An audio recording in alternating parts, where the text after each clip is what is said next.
নবম শ্রেণীর শিক্ষার্থীরা এবং যারা ভিডিওটা দেখছেন সবাইকে স্বাগত জানাচ্ছি। আজকের এই ভিডিওতে আমি নবম শ্রেণী গণিত বইয়ের পরিমাপে ত্রিকোণমিতি 10 নম্বর অঙ্কের সমাধান করব।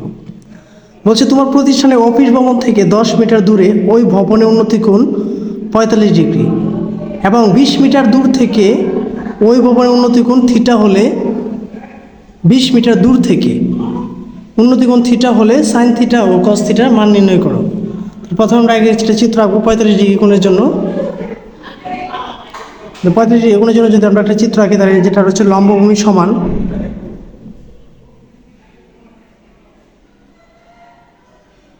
যেটা লম্ব এবং ভূমি সমান, ঠিক আছে। আমরা চিত্রের মধ্যে দিয়ে দিব, অর্থাৎ এখানে দিলাম হচ্ছে ডি সি বি, বি কোণ হচ্ছে 45 ডিগ্রি, ঠিক আছে। এর থেকে 20 মিটার, এখানে বলা আছে যে 20 মিটার দূরে, ঠিক আছে, 20 মিটার দূরে এর উন্নতি কোণ হচ্ছে থিটা।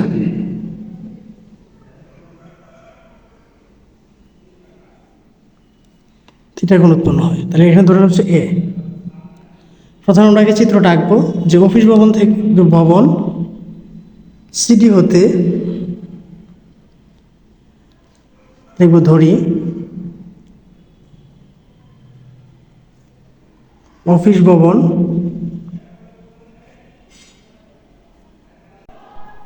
ভবন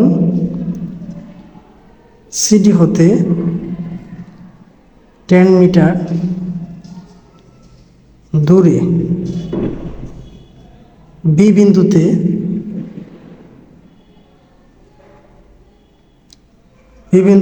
ও ডি বিন্দুতে উন্নতি কোণ 45 ডিগ্রি এবং কি থিটা, এবং 20 মিটার দূরে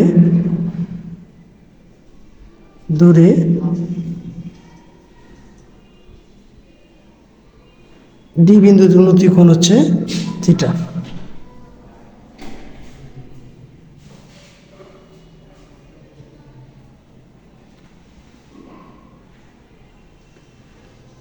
ঠিক আছে, তাই আমরা লিখতে পারি বিসি ইকুয়াল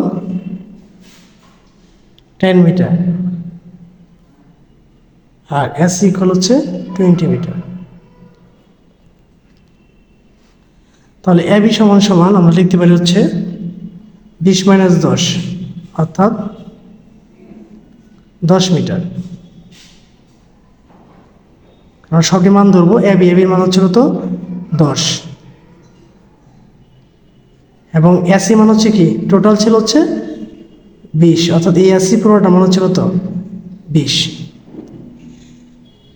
তো আমরা প্রথমে লিখব হচ্ছে বিসিডি ত্রিভুজের, আমরা লিখতে পারি এখানে ত্রিভুজ বিসিডি এর tan 45 ডিগ্রি 45 ডিগ্রি কোণের জন্য হচ্ছে লম্বভূমি সমান, তাহলে আমরা লিখতে পারি হচ্ছে CD by BC. tan 45 degree মান হচ্ছে 1, সিডির মান আমরা লিখব, সিডি মান যদি আমরা লিখি, সিডি মান তো আমরা জানি না, সিডি মানে বের করবো, বিসি মান হচ্ছে 10 বা সিডি ইকুয়াল হচ্ছে 10। তো সিডি মান আমরা বের করতে পারলাম, এখানে হচ্ছে 10। এখন এডির মান যদি বের করতে হয় তাহলে এটা মান হচ্ছে 10, এটা মান হচ্ছে 20, এডির মান দেওয়া নাই, এডির মান বের করতে গেলে আমরা পিথাগোরাসের সাহায্য নেব। তাহলে আমরা এখানে লিখতে পারি পিথাগোরাসের সাহায্যে, পিথাগোরাসের সূত্র অনুসারে আমরা জানি পিথাগোরাসের সূত্রটা কি, অতিভুজ স্কয়ার সমান লম্ব স্কয়ার প্লাস ভূমি স্কয়ার। অতিভুজ হচ্ছে এডি আর লম্ব হচ্ছে এসি, ভূমি হচ্ছে সিডি। আমরা লিখতে পারি এডি স্কয়ার সমান CD square plus AC square. এখন মান বসাই দিব, লিখতে পারি এডি ইকুয়াল স্কয়ার যদি দিক পরিবর্তন করে রুট হয়ে যাবে, সিডি মান হচ্ছে 10, লিখবো হচ্ছে 10 স্কয়ার, আর এসি মান হচ্ছে 20, 10 10 হচ্ছে 100 আর 20 স্কয়ার হচ্ছে 400, 400 আর 100 যোগ করলে হয়ে যাবে হচ্ছে 500। 500 আবার আমরা ভাঙতে পারি ঠিক আছে, 500কে ভাঙে এভাবে লিখতে পারি 100 গুণ হচ্ছে 5।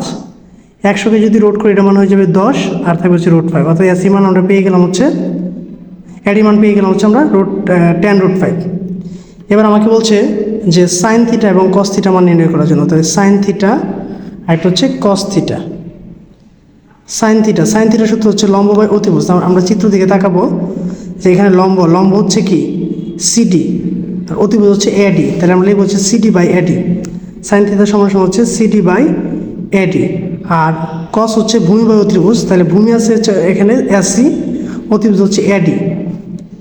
ঠিক আছে, তাহলে আমরা লিখতে পারি হচ্ছে AC by AD, AC by AD এডি। এবার আমরা মান বসাই দিব। সিডি মান হচ্ছে 10, এডি মান হচ্ছে tan√5। আবার এখানে এসি মান হচ্ছে 20, আর এডি মান হচ্ছে tan√5। এবার যদি আমরা এখানে একটু কাটাকাটি করে ফেলি তাহলে এখানে মান হয়ে যাচ্ছে 1/√5, আর এটা হয়ে যাচ্ছে 2/√5। ঠিক আছে, তো এই হচ্ছে সাইন থিটা এবং কস থিটা মান নির্ণয়ের সাথে কি অঙ্কটার সমাধান। তো আশা করি 10 নম্বর অঙ্কটা সবাই বুঝতে পেরেছো।